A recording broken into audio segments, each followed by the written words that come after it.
राज्य आप सब देखुं चाषी आज राजरास्तार पड़ रही मंडी में धान उठाऊ नहीं गुड़ गुड़ पड़ रही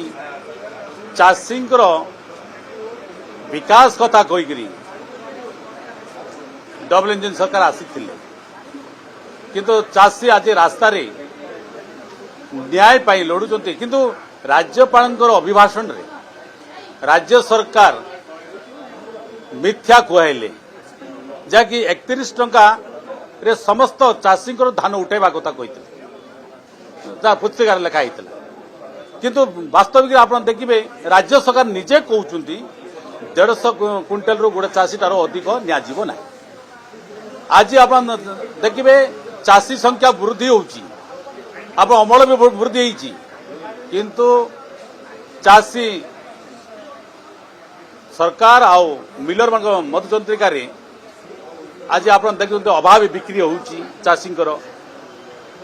ये जो अभाव बिक्री रे राज्य सरकार संतोषजनक उत्तर ना ना राज्यपाल आप जो अभिभाषण रे राज्यर विकास पाई शिक्षा कथा कहतु स्वास्थ्य कथा कहतु जे चाषी कथा कहतु राज्यर विकास पाई एभली कौन प्रकार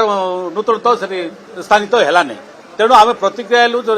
ओडिशार जो चाषी 75 भाग चाषी जदि सुरक्षा जदि दे पारिबे नहीं डबल इंजिन कथा कहते कटनी चटनी कथा मत बंद हो बोलते आज भी चली कटनी चटनी कथा आज आप जानते अभाव बिक्री चली राजरास्ता बर्तमान विभिन्न जगह मंडी रे चाषी माने आज भी धान अपेक्षा आज पड़ रही तेणु राज्यपाल कौन जो अभिभाषण रे लोकंकर चाषी उन्नति कौन प्रकार कार्य है संतुष्ट है ना से पत्रिका को आम फाड़ा बाध्य।